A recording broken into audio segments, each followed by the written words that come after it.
A blessed day to you. I am Bishop Ruben Abante, and I'm the senior pastor of the Lighthouse Bible Baptist Church. I'd like to invite you now to be with us as the message of the Word of God is preached from the pulpit. I'd like to turn you over now to our Lighthouse Coming Together, and I pray that you'd be blessed with the message.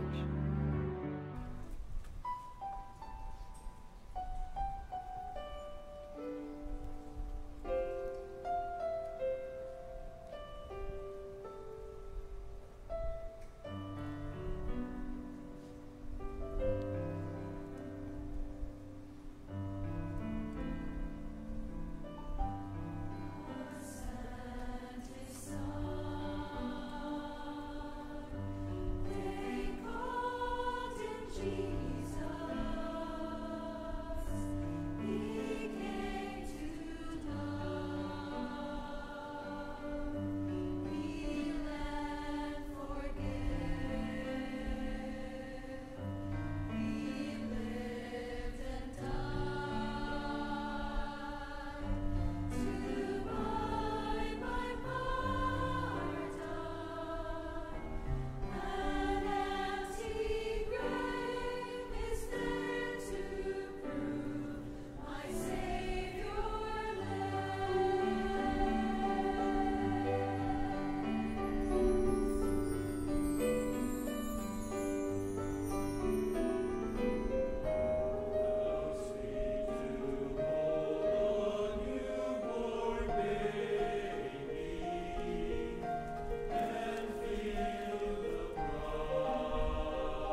Thank you, choir.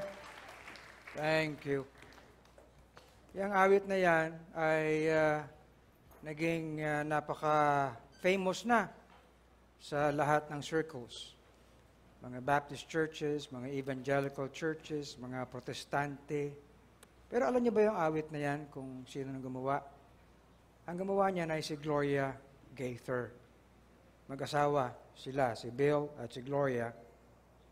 Nung sinulat ni Gloria yung awit na yan, ay it was a time na ang description niya ay chaotic ang lagay nila. No? And it was during the time na kasagsagan ng Amerika sa mga gera, Vietnam War, everything. Kaya ang outlook sa Amerika ay napaka-challenging. And then ang ministry nila Bill at ni Gaither ay parang natigil ng ilang buwan. And they could not write a song. Okay? At, medyo maraming agam-agam sa future. Ang sistema ay naging challenging pa even more dahil si Gloria ay buntis. Ang sabi niya sa kanyang sarili, kung kailan naman ako manganganak, napaka-chaotic ng kalalagyan ng mundo sa Amerika. Paano na lang pag iniluwal ko na itong batang ito? What's gonna be the future of this child? Okay? Kung kailan ako manganganak, hirap na hirap ang buhay namin. Very nil ang outlook. So, and then they had to write a song. So it all began with the prospect of God sent His Son. Yun ang first verse. And then yung second verse, nakalagay sa second verse, how sweet to hold a newborn baby. Di ba? And feel, ano yun? And feel the pride of joy He gives. But greater still the calm assurance. This child shall what? Shall face uncertain days because He lives. Yun ang pinanghahawakan nila bilang mga magulang. This child shall face uncertain days because He lives. And then, yung third verse, dumating na lang yun after a few months. Sometimes you need to know the story behind songs. Okay? Maraming umaawit yan, pero hindi alam yung kwento behind the song. But when you get to know, it's a message to us. Kayong mga nanay, kayong mga tatay, okay? Paano na lang? The other day, someone sent me a text, Bishop, ano pong gagawin ko? Kailangan ko kayong makausap. Bakit yun? Ano nangyari sa iyo? Itong kalalagyan nila, hindi kasal yung dalawa, meron silang anak na kambal. Lumaki yung kambal, magtatatlong taon na, hindi kasal. Ito namang lalaki, walang trabaho, kung ano, pinapabayaan, ayaw niya na. Parang lumigaw ulit. Nabuntis ulit yung babae. 3 na ngayon yung anak ni hindi kasal. Ito ngayon umiiyak.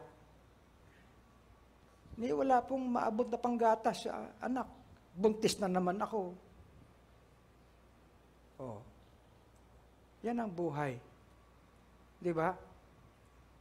Kahit kayo, hindi tayo exempted sa mga ganyang sitwasyon. Napansin niyo ba na ang preaching dito sa Lighthouse, reality? Amen? As in reality. Because faith is real. And how we live our faith is real. You see? Kaya, anong klase ito? Meron tayong freedom in Christ. Malaya tayo. Pero hindi tayo malaya sa mga balot, no? at influence ng kasalanan sa ating buhay. Kaya maganda yung second. Ngayon, naiintindihan nyo na. How sweet to hold a newborn baby. And however chaotic this world is, this child shall face even uncertain days because he lives. O, di ba? O, alam nyo na yung kwento ngayon. Okay? Let's all stand and read our text. Ako sana ay magpipreach ng ibang mensahe ngayon. Subalit yaman din lamang naalala ko nung isang linggo, ay introduction lang yun na i-preach ko. Itunuloy ko sana noong Martes at Huwebes, pero hindi pa rin natapos. Kaya ito, our freedom in Christ. Anong klaseng freedom in Christ ito? It is being alive unto God through Jesus Christ. Being alive so that we can even face uncertain days because He lives. Ay, magandang awit yun, di ba? Let's read our text. Romans 6:11. Everyone, read with me, go. Likewise, reckon ye also yourselves to be dead indeed unto sin, but alive unto God through Jesus Christ our Lord. Ulitin nga natin, yung pagsabi natin ng alive, medyo siglahan natin. Amen? Ulitin natin. Now, ready? Go. Likewise, reckon ye also yourselves to be dead indeed unto sin, but alive unto God through Jesus Christ our Lord. Amen? Huwag muna kayong uupo bago tayo manalangin. Meron tayong inaawit na kanta dati. Naalala niyo ba? Bagong buhay, aking nakamtan, sagana at walang bayad, kay Kristo ko tinanggap. Aking karumhan,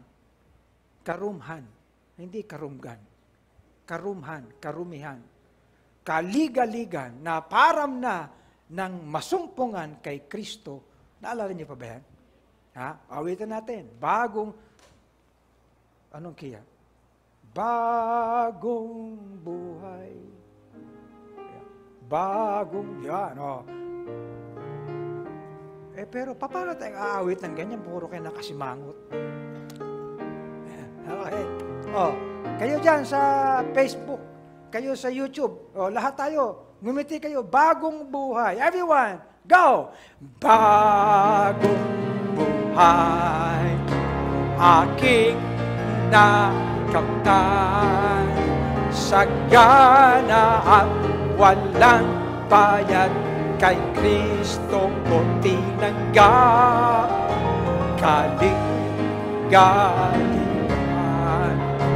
Kaligaligan na parang ng masumpungan kay Kristo ang bagong buhay. Sino ba sa inyo walang problema? Meron pa rin, di ba? Pero bakit naparam na? Ang ibig sabihin ng naparam ay hindi lang yung umalis, kundi na-overcome.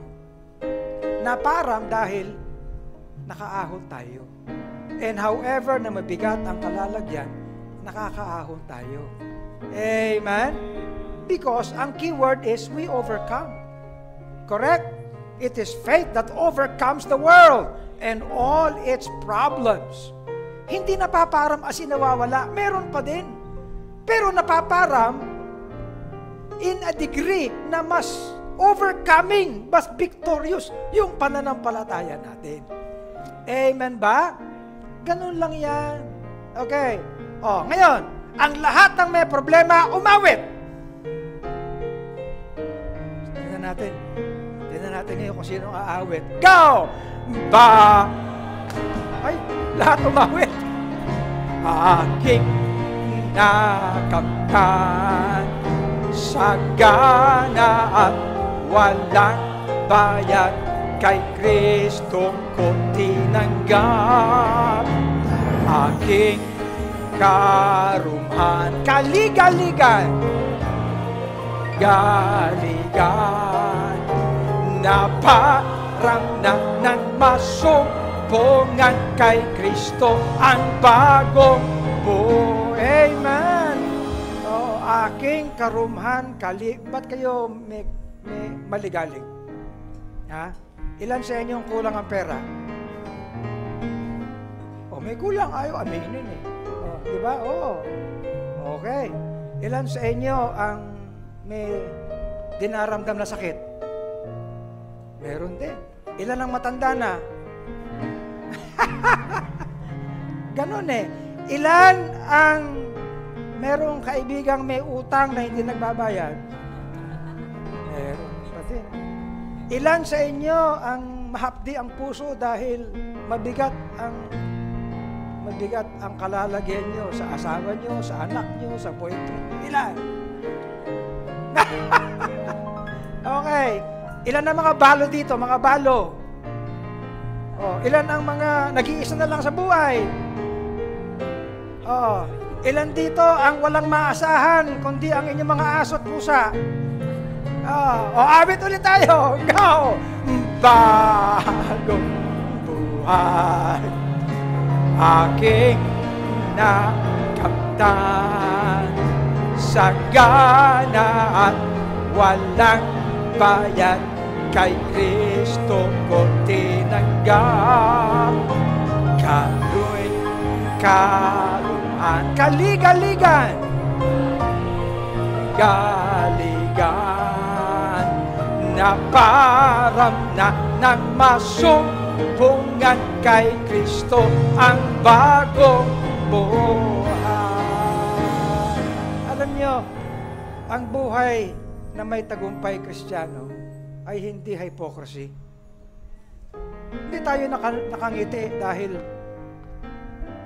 hypocrite tayo kapag balat kayo. Naintindihan niyo ba yan? Yung humingiti ka kahit hindi pang pinalakan tabing to. Okay? Kasi yung pag-asa natin kay Kristo ang nagbibigay sa atin ng kaligayahan. Amen? Oh, ganun yan. Kapag hindi mo pa natutunan yan, hindi mo alam to. Tandaan natin, ang nagbibigay sa atin ng katatagan ay hindi ang kapwa, hindi ang business, hindi ang gobyerno, hindi ang kalakasan sa katawan. Okay? Hindi ang kahit na anong relasyon. No, not anything in this world but Christ. Yan lang yan. Pero kung hindi mo masumpungan yan, hindi mo pa kilala si Kristo. Kung sinasabi mong ikay na kay Kristo, hindi mo alam to. Kailangan mo malaman. Dakilang Diyos, maraming salamat po. Lord, teach us. Teach us. Make your truth to be in us so that, Lord, we can be alive unto God through Jesus Christ our Lord. In Jesus' name, amen. Be seated. O, kita nyo na mga kapatid, awit pa lang, mensahe na eh. Good? O. Hindi naman kaila sa akin ang mga buhay nyo. Many of you.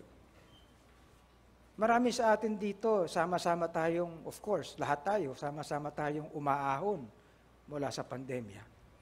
Pero hindi lang yan eh. Kahapon, nag-message sa akin si Carol, Pastor, 7 taon na si Yuan. 7 taon na. Ayan, si Carol, nasa choir. Ayun, si Yuan, naka-Amerikana, bihira. Alam niyo ba pinagdaanan ng pamilyang to? Nawalan ng trabaho. Hindi lang nawalan ng trabaho. Na-endanger pa ang buhay nila. Si Carol, nakahuli na nagpupuslit ng droga doon sa airport. Hinuli, kinasuhan. Namatay ang kapatid niya dahil dyan. Pero tumayo siya. Okay? Nagkaroon ng anak. Iniisip ko nga, kinikwento ko itong, paano na lang manganganak ako, ano na lang ang magiging future ng anak ko. Di ba? Pero ang sabi ng awit, this child shall face uncertain days because he lives.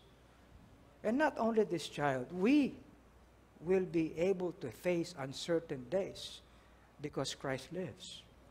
And because He lives, we live. we live by faith. Amen? Alam niyo, hindi naman kailangan kalalagyan niyo sa akin. Meron dito mga mag-asawa na hindi nanganganak. Di ba? Eh, kita niyo sila Rene at si Boots. Amen, mga kapatid. Napaka pinagpala, mga kapatid, ng buhay nila. Nakikinig ba kayo? We may not take all the ideals, mga ideal kind na mga ano natin. Pero mga kapatid, we still have an overcoming faith so that this can make us to live. And live abundantly because Christ lives. Amen? Hindi ito corny. Pero ang problema, mga kapatid, hindi tayo natututo na harapin ito. Why? Sapagkat hindi tayo lumalago rito. Umaasa tayo sa kung anong ino-offer ng mundo. And I'm telling you this, mga kapatid, huwag mong ipagmalaki na may business ka. Huwag mong ipagmalaki na malusog ang katawan mo. Na huwag mong ipagmalaki na may pera ka sa bangko. Huwag mong ipagmalaki na meron kang kung ano-anong material. Why? Because maraming taong may ganyan, pero walang kabuhay-buhay. Amen? Ilan ang nakikipag-usap sa akin sa bagay na ito? At naghahanap ako, kahit ako mga kapatid, naghahanap ako ng pwedeng itugon sa kanila. Amen? Yung matatandang katulad ko, Bebot, natataka, Bishop, ba't ikaw ganyan ang buhay mo? 65 ka na, pero ganyan ka pa rin. Ano ba? Para ka na, nakamotor ako kahapon eh. Nung dumating ako, sabi, akala ko kung sino binata yung dumating, matanda na pala. Sinabi sa akin ganun. Bira naman ka ako ito. Okay? Hindi po tayo nagbubuhay binata. Nabubuhay lang tayo na may kagalakan, may kalakasan. Amen? Hindi yung, wala na akong ibibigay, ibubuhay ko na, wala akong ibibigay. Hindi. Tama? Kahit mga kapatid, itong kalalagyan natin ito, we need to be a blessing. And we can be a blessing if we will show to the world that we can live an overcoming life. Di ba? So, balikan natin ito. Freedom. The freedom that we have in Christ means to be alive. And to be alive unto God, not just to be alive. Maraming taong buhay, pero hindi buhay para sa Diyos. At hindi buhay para kay Kristo. Maraming relihiyoso. Ang claim nila, buhay sila dahil may Diyos, pero hindi kay Kristo. Kaya ito, very definitive ito. Amen? Hindi bulag ito, mga kapatid. We are alive unto God, and that through Jesus Christ. May mga tao, buhay nga sa Diyos, pero yung Diyos nila, material. Yung Diyos nila, isip. Yung Diyos nila, belly. Yung Diyos nila, business. Yung Diyos nila, success. Yung Diyos nila, hindi through Jesus Christ. Yan ang ibig sabihin nito, mga kapatid. Kung wala pa kay Kristo, talagang wala. Pero kahit na kay Kristo ka na, saved ka na, baka member ka pa ng Lighthouse, pero hindi ganun eh. Amen ba? Buhay ka nga. Meron kang pananampalataya kay Kristo, pero yung pananampalataya mo kay Kristo ay hindi natatranslate na makita na buhay ka. Mga kapatid, ang daming tao ngayon, nagsimula sa relihiyon, naging material. Amen? Kahit sa board ng FEBC, pinag-uusapan namin yan. Kaya ang sabi ko, binabalik natin ang lahat sa pinakapundasyon ng ating pananampalataya. Okay? Marami na tayong nanggaling dito ng mga kabataan. Okay? Lumaki sa Sunday school. Kaya tinanggal ko na yung Sunday school, LED na lang. Okay? Lumaki sa service. Lumaki sa worship. Nagtrabaho sa labas. Nawala. Mga kapatid, hindi yun alive unto God through Christ. Nakikinig ba kayo? Yes. Kahit lumipat kaya ng kung anong mega church, I'm telling you, Hindi yan katulad na tinuturo dito. Okay? Now, freedom in Christ is to be alive from the dead. And this is being really and indeed being free from death and being alive unto God. Kaya nga yung bagong buhay, ay hindi lang bagong buhay na parang, yun lang, as claimed. No, it is as lived. Okay? Well, even so, we also should walk in the newness of life. Well, we've actually discussed this last time. Of course, last Sunday, nung umaga, hindi ko inabot ito. Pero nung Tuesday at Webes, we discussed this. And I would highly recommend, mga kapatid, wag lang tayong paglinggo. Amen? Wag lang tayong paglinggo. Nakita ko si Ray, isinare niya yung preaching ng Tuesday at Thursday.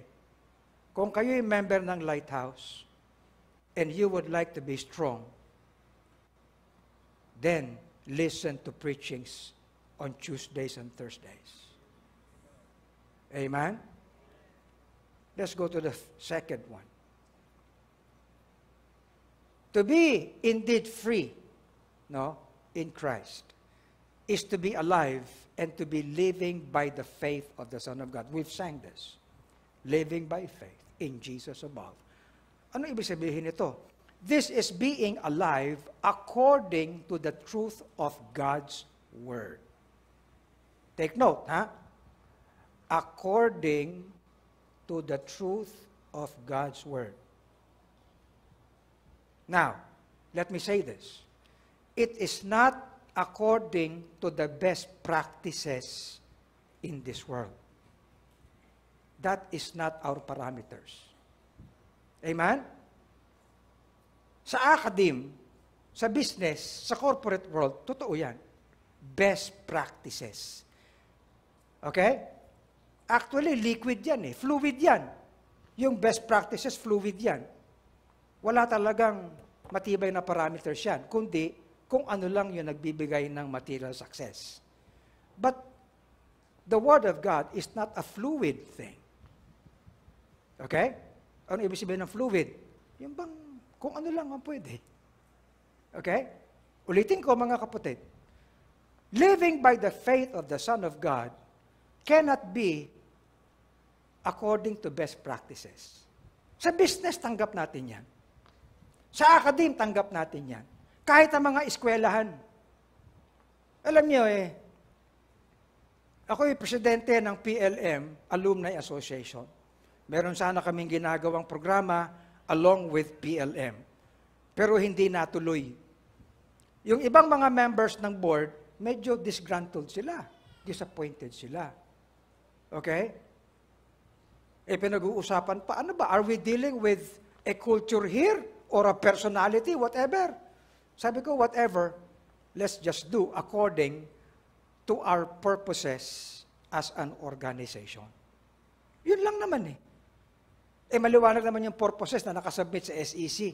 So, ganun lang, balikan natin. And, dahil bishop ang presidente ninyo, then you have to follow along. Bong, yun. Yun ang sinabi ko sa board. Sa ating mga kapwa alumni, birthday pala ni Bong ngayon. Happy birthday, Bong. Okay, kaklase ko yan. Nung college. Anyway, living by the faith of the Son of God is not at all like, Panginoon, tulungan mo po ako. Iahon mo po ako. Panginoon, may kalalagyan, anong gagawin ko? Nandito yun Kaya ka nagkaganyan, hindi mo sinunod ito. Naintindihan niyo ba yun? Nabanggit ko na nakaraan. Marami na akong kinasal. Marami na tayong pinag-aral. Marami na tayong tinulungan magkaroon ng trabaho. Nung nagkaroon ng ganong mga bagay sa kanilang buhay, nawala. Tama ba? Oo. Meron mga nanganak. Nung nanganak, naging katuwiran pa yung anak para mawala sa coming together. You see? Naging balakid pa yung anak ngayon. Tama? Matapos manalangin, Panginoon, bigyan mo kami ng anak. Binigyan ng anak na wala naman. Ano sasabihin ng Panginoon dyan? Ano kahilo? Di ba? So it's living according to the truth of God's Word. According to how we're instructed. Ayan. According to how we're taught. According to how we're commanded. According to how we are being rebuked. According to how the Word gives us promises. According to how the Word gives us warnings. According to how the Word gives us examples. If we let go of these things, we're not living by faith. Yung by faith, mga kapatid, hindi ibig sabihin na nabubuhay ka sa pananampalataya kasi humihiling ka na lang ng isang kahig, isang tuka. Ganon, hindi po yun. No. Amen? Now, let's continue. Tapos na tayo dyan. To be free, indeed, in Christ, is to be alive because we are Christ's. Ibig sabihin, we let go actually of ourselves. We're Christ's. That this life is not mine. This life is Christ. If we continue to have such confusion, ano yung buhay ko? Mga kapatid, ang mundong ito lahat nagkaklamor ng karapatan. Karapatan ko ito. Tama ba? Lahat na lang ng tao humihingi ng karapatan. Pero ang Panginoon, hindi porke pinalaya tayo ng Panginoon, para maging malaya tayo sa lahat ng karapatan natin. And this ought to be the reason for our living, and not just for our existence. Maraming mga mananampalataya, existing lang, but they're not alive. Bakit? Walang impact eh. Can you imagine? Kahit mga relations nila, walang impact ang kanilang buhay. Kasama na sa bahay yun. Nakikinig ba kayo? Kasama na sa bahay, walang impact. Paano na lang ang iba? Kung mismo ang pinakamalapit sa iyo, walang impact ang pananampalatayo, paano pa kaya yung wala kang relationship? Amen? As in, wala. Hindi mo sila mahahatak. Hindi mo sila may influensyahan. And kung babasahan niyo si Maxwell, leadership is influence. Marami nagsasabi niyan. Nag-aral ng leadership, pero walang naging influence. Okay? We are not just existing. We want to have impact. Alam niyo, huwag niyo mamasamain. Pero lahat ng ginagawa ko, naapektuhan kayo. Purihin ang Panginoon. Nag-camera ako, ang dami nag-camera. Nag-computer ako, ang dami nag-computer. Nandyan ba kayo? Oh. Nag-motorsiklo ako, ang dami nag-motorsiklo. Hindi ko naman inaano yan, mga kapatid, ano? Di ba? But we need to have impact on people. Amen ba? Nagsimula akong maging ganito. Ngayon, ang dami nang gumagamit ng ganito. Okay?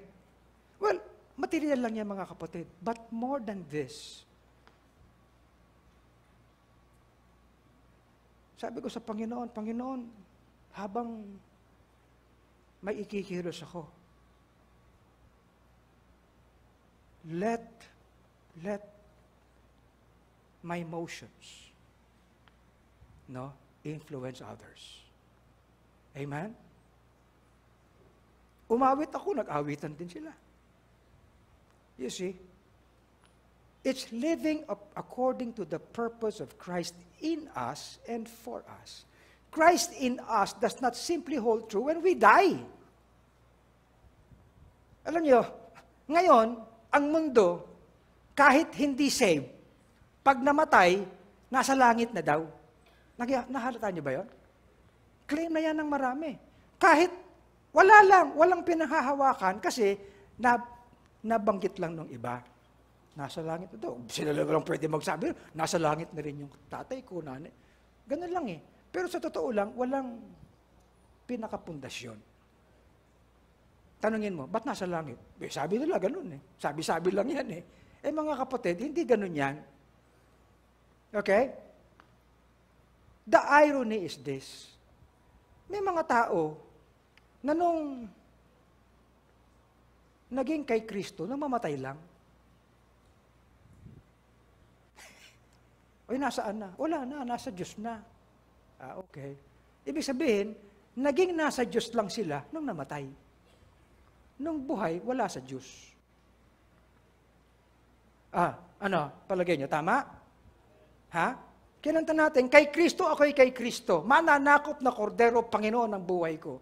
Mga kapatid, let us not just be in Christ when we die.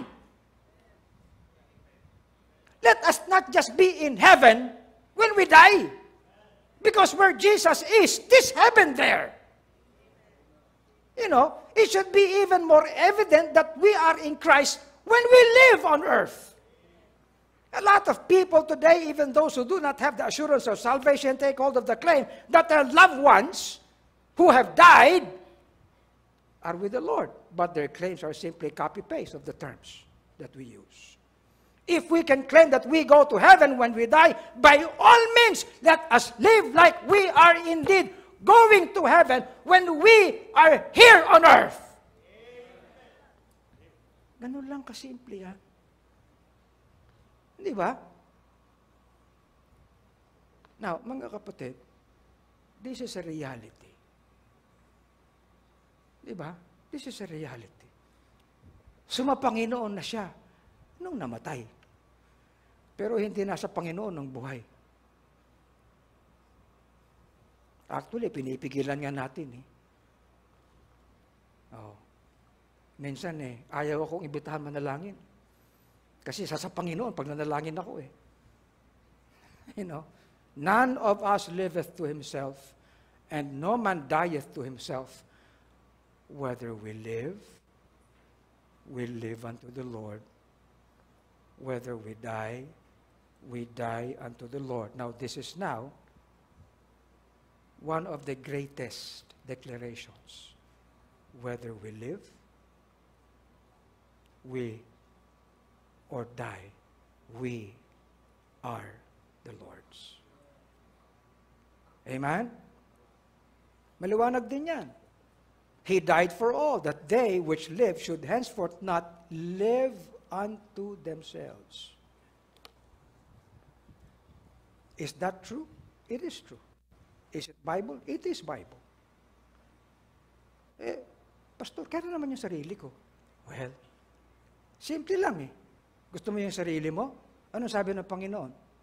Unahin mo ang kanyang kaharian. Yung para sa sarili mo will be added to you. You have forgotten that. You see? Next.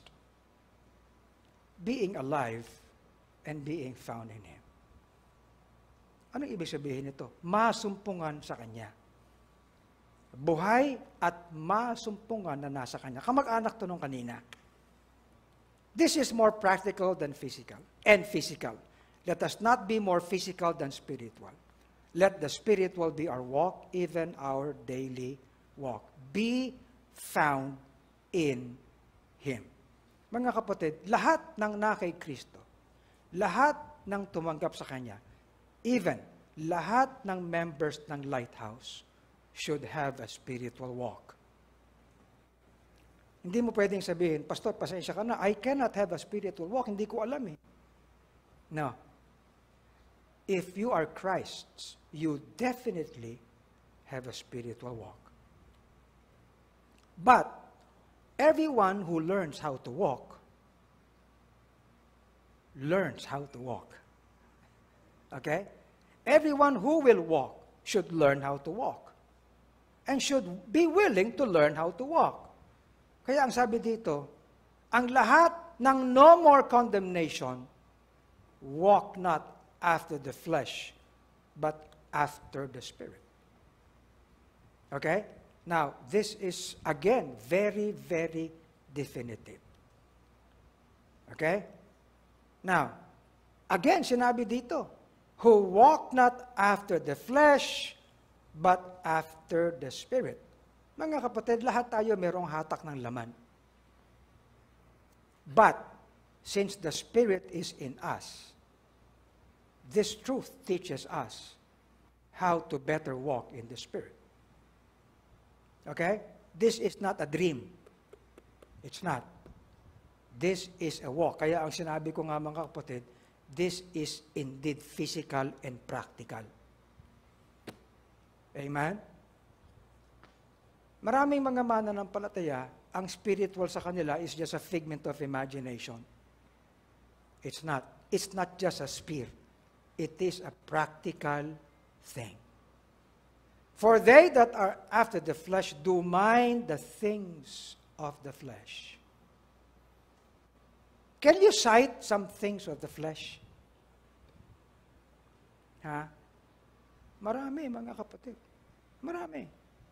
Things of the flesh. You know, it's amazing. It is amazing how that we can have a 1,246 square meter property na nakita nyo, nililinis na. Nakikita nyo ba yun? Malinis na. Nag-picture taking pa tayo. Sa totoo lang mga kapatid, hanggang ngayon, Eric, hindi ko pa alam kung saan kukunin ang itatapos nun. Ginagawa lang natin ang dapat gawin. O Dick, yung mga nakakita sa lugar na yan, malinis na. Eh kung titignan mo yung video kanina, baka ang sabihin nyo, ang yaman talaga ng lighthouse.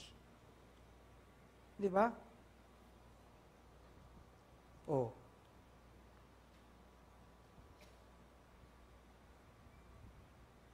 Meron na ba tayong window sa bangko na napakalaki para linisin yon? Meron na? Meron na ba, Eric? Meron, ang laki. Pero hindi ko nasasabihin kung magkano. Piso.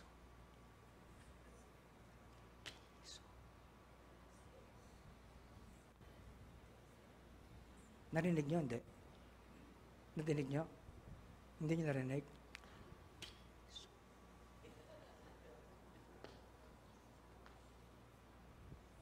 Pero malinis na. Milagro ba yon? Sa mga hindi saved, milagro yon.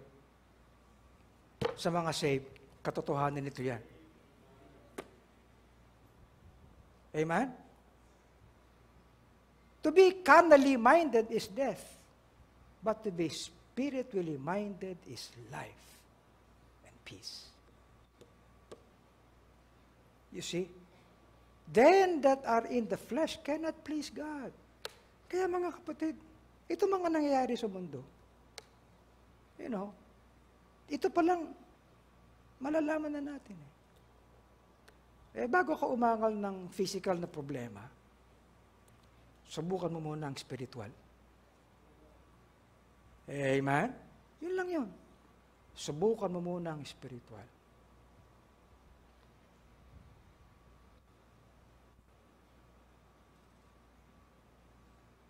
Walk in the Spirit, and ye shall not fulfill the lust of the flesh. Palagi yan. The lust of the flesh goes always against the Spirit. And the Spirit against the flesh. You see? Kaya mga kapatid, kapag parang nasasaktan ka, ang hapdi mo magsalita, pastor, well, nangungusap lang sa atin ang katotohanan nito. Amen? Kahit naman ako tinatamaan eh. Ako naman ang unang tinatamaan kapag nag-aaral ako eh. Amen ba? Meron kayong pastor mga kapatid na maliit lang. Hindi ako dakilang tao. But it amazes me how the Lord has seen us through. Amen? It amazes me.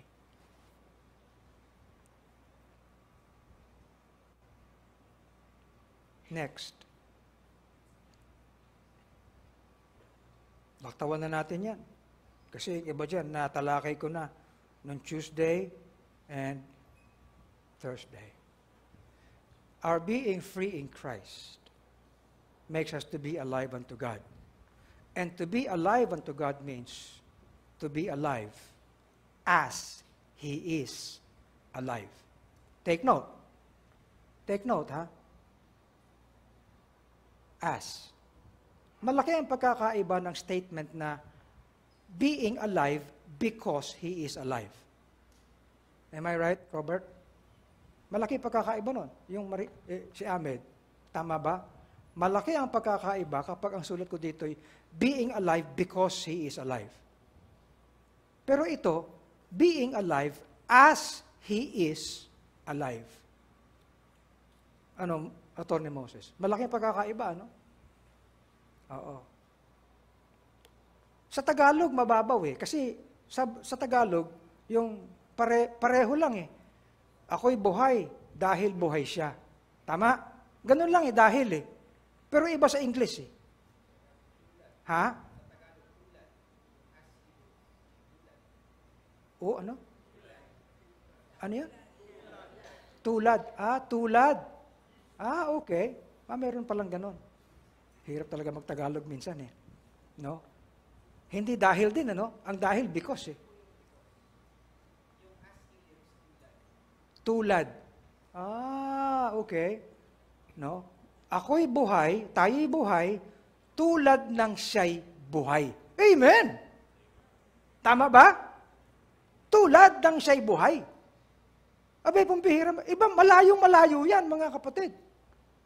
Okay? Ibig sabihin, sa tulad, meron tayong ehemplo. Tama? Sa tulad, meron tayong sinusundan. Correct? Sa tulad, ay hindi tayo nawawalan ng pwedeng tingnan. Sa anuman ang ating nararanasan, merong tulad. Amen? Okay. So this means, as Christ is alive, I am alive, we are alive. This does not simply give Him glory because He lives. This gives glory to God because we live as He lives. Tama yung awit. Because He lives, I can face tomorrow. Because He lives, all fear is gone. Amen? Abay, doctrinally, tama yun. No? This child can face uncertain days because he lives. And daily, each uncertain day that comes, we live as He lives. Amen! Tama ba? So mga kapatid, madaming tao nagdiriwang ng pagkabuhay ni Kristo. Subalit, hindi sila buhay dahil buhay si Kristo. Tulad ng buhay si Kristo. Hindi dahil, tulad pala, tulad. Naghahanap talaga ako ng term kanina eh. Okay? As Christ lives, mga kapatid, His word of truth lives in us, therefore we live. Ito yan. Mga kapatid, hindi po bulag yung ating reference na Christ lives. Because as He lives, this word of truth lives in us. Amen? Maraming mga tao nagdiriwang ng Easter. Meron pang fanfare, meron pang salubong, okay? Meron pang mga kung ano-ano, di ba? Meron pang mga tawag dyan, yung mga paputok. Okay? Meron pang salubong pag alas 4 ng umaga, di ba? Ganun eh. Buhay ang Diyos, ganyan. Pero pagkatapos ng araw na yun, patay na naman sila. Na hindi po tayo ganun. That is not freedom in Christ. Tingnan niyo yung talatang ito. Wherefore He is able also to save them to the uttermost. Wow! Siya ay able. He has that ability to save them to the uttermost. Niligtas na tayo sa kapahamakan. Tama? Pinakamalalim yun. At ililigtas pa tayo, sangayon sa kanyang abilidad, sa pinakamatayog na kaligtasan. Amen? Kaya mga kapatid, hindi lang po tayo niligtas na para bang, He took me out of the pit and from the miry clay. Tapos na. Ang sabi ng verse, He took me out of the pit and from the miry clay. He set my feet on a rock, establishing my way. He even put a song in my mouth, my God to glorify. And He'll take me someday to His home on high. That is being saved to the uttermost. Amen? Kaya, mga kapatid, itong to be alive in Christ is to show that indeed, we live as He lives. You see? We are born again, not of corruptible seed, but of the incorruptible Word of God, which liveth and abideth forever. Pero maraming hindi nakakaintindi ng practical na bagay dito. Kasi, mga kapatid, itong katotohanan ito, panglinggo lang. Paminsan-minsan sa kaunti, pang Martes at pang Webes. Paminsan-minsan din, pang Wednesday pag alamin. O kaya, pag merong fellowship. Tama? Pero, mga kapatid, ang ating kaligtasan ay kaligtasang inihahatid ng word of truth sa araw-araw nating buhay. Sa araw-araw nating hinaharap. Alam ko mga kapatid, kailangan natin manalangin. Maraming nagme-message sa akin, Pastor, panalangin mo ako, please. Panalangin mo ako. Pero habang pinapanalangin ko, sila naman, nagre-request ng panalangin, pero hindi nabubuhay dito. Ano ba yung panalangin ko? May virtud ba yun? Porque nanalangin ako, okay ka na? Oh. Alam niyo, kahapon nagmi-meeting kami ng board ng FEBC. Nagriring yung telepono ko. Nakita ko, medyo mahalagang tao ito. So, sinagot ko, tumayo ako. Anong nangyayari? Pastor, ooperahan na si Mami. Okay. Panalangin mo, please. O sige, manalangin tayo ngayon na. Teka, Pastor, dadali na nga sa operating room eh. Sige, panalangin mo na lang, hiwalay. Okay naman ang panalangin mo, Pastor, kahit na, sige, okay. So I prayed. Mga kapatid,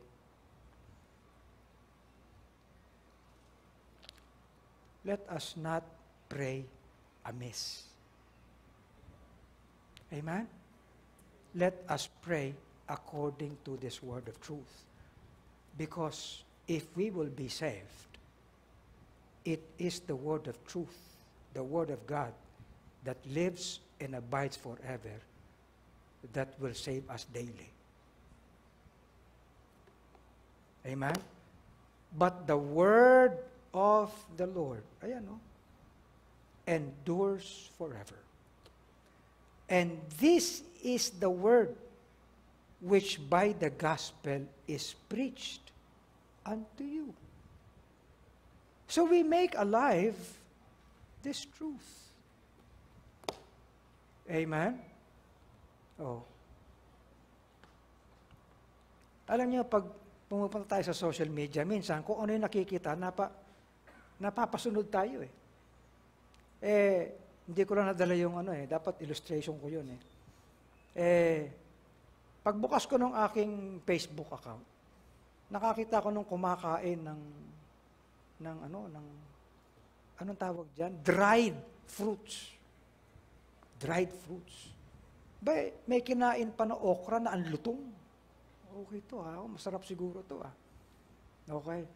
May message ko kaagad si Reza at si Rina, anak, tinan niyo to. Si Rina, nakuha niya kaagad yung sinasabi ko Si Papa nagpapabili. Okay? Nagpapabili. Sabi ni Reza, Papa, baka ano yan? Ang sabi mo, anak? Scam yan, Papa, scam. In-order ni Rina. Okay, in-order niya. Dumating sa bahay. Binuksan ko agad. Ang sarap Ang lutong. Fruits, talagang fruits. Dried, okay ito Nakalimutan ko lang dalhin dito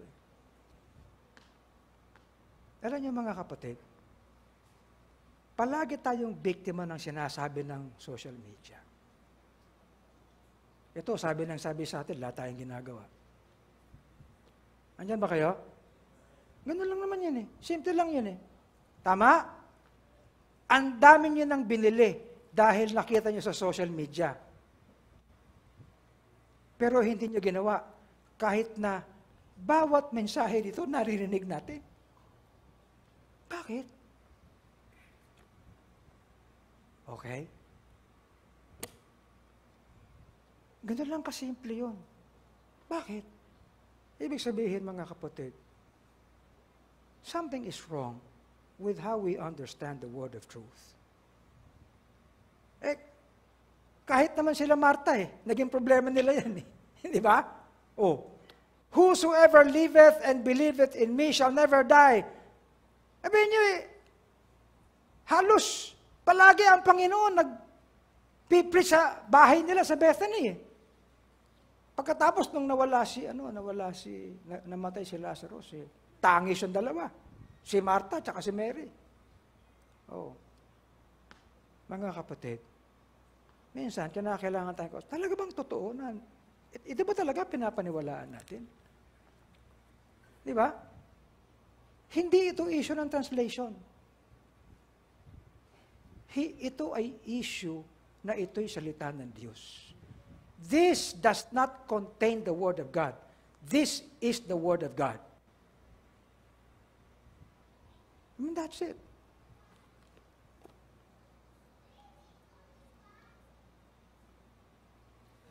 And of course, to be alive unto God means to be alive and Him being glorified in us.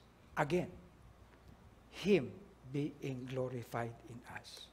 Mga kapatid, madaling kumanta. To God be the glory. Praise the Lord. Hallelujah! Madaling magsambitla niyan. Gagamitin pa yung Soli Deo Gloria. Ewan ko ba ba't may mga Baptist na ganyan, Moses? Kinakailangan pang isulat ng Soli Deo Gloria. Akala nila mas may dating sa langit yun. Di ba?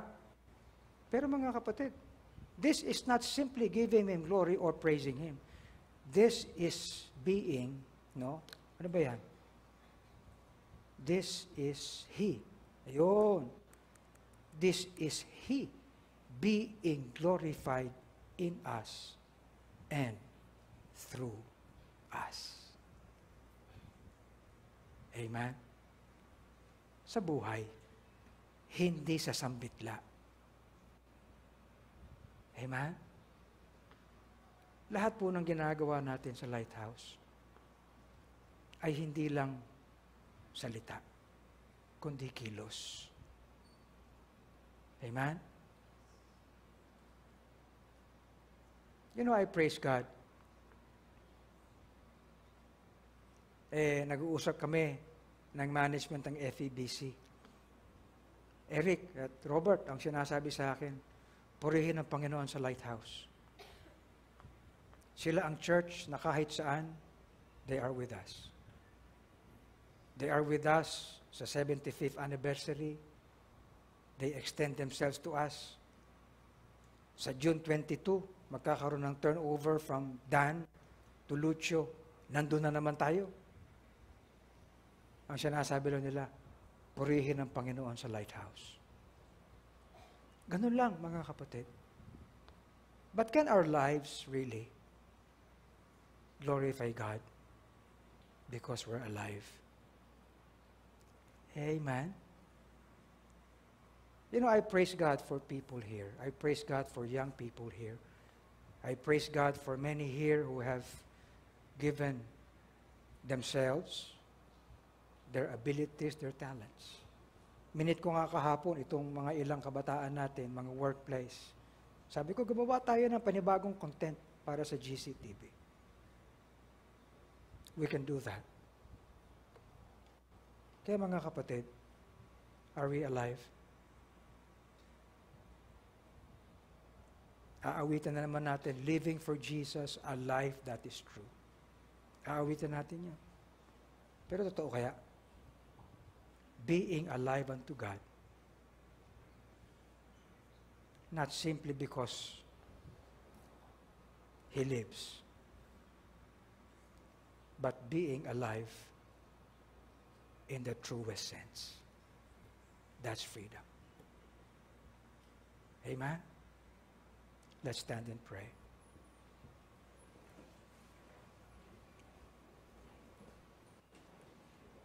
Dakilang Diyos, marami kaming ipinagpapasalamat sa iyo, Panginoon. Subalit sa araw na ito, mangyari ang mangyari, Panginoon, na ang talagang ipinagpapasalamat namin sa iyo ay kami buhay na buhay. Hindi dahil si Kristo'y buhay, kundi siya'y nabubuhay sa amin. Ang iyong salita'y buhay na buhay sa amin sa lahat ng aplikasyon, Panginoon. Oh God, make this true. At kung meron man dito, Panginoon, na wala pa kay Kristo, hindi nila maaawit yung kay Kristo, ako'y kay Kristo. Mananakop na kordero, Panginoon, ang buhay ko. Kinakailangan silang lumapit at tumanggap kay Kristo bilang Panginoon at tagapagligtas. And make this the time, Heavenly Father. And for the rest of us, let us not just be members, but Lord, let us show that we live unto God. Work in our lives. Make us indeed to be alive unto God, and that through Jesus Christ. As this song is sung, Thank you for joining today's The Pulpit. We hope you were greatly blessed by the preaching of God's Word. We would like you to have that personal experience of salvation by accepting the Lord Jesus Christ. And by doing this simple prayer, you can accept Christ in your heart. Our dear Lord and Heavenly Father, thank you for the opportunity of salvation. I know I do not have the capacity in me to save myself from the damnation of sin. I accept you as my personal Lord and Savior. In Jesus' name, amen. The Bible says, if you have prayed this prayer, but as many as receive Him, to them gave He power to become the sons of God. And the Bible says, He that hath the Son hath life. If you would like to know more about the Bible, send us a message via Facebook at Lighthouse BBC FB page or via text message at 0928-522-2683. We'd like you to continue growing in Christ, so we invite you to join our coming together every Sunday at 9 in the morning and 4 o'clock in the afternoon. Also on Tuesdays and Thursdays at 7:30 in the evening. See you again for the next episode of The Pulpit. Thank you and God bless.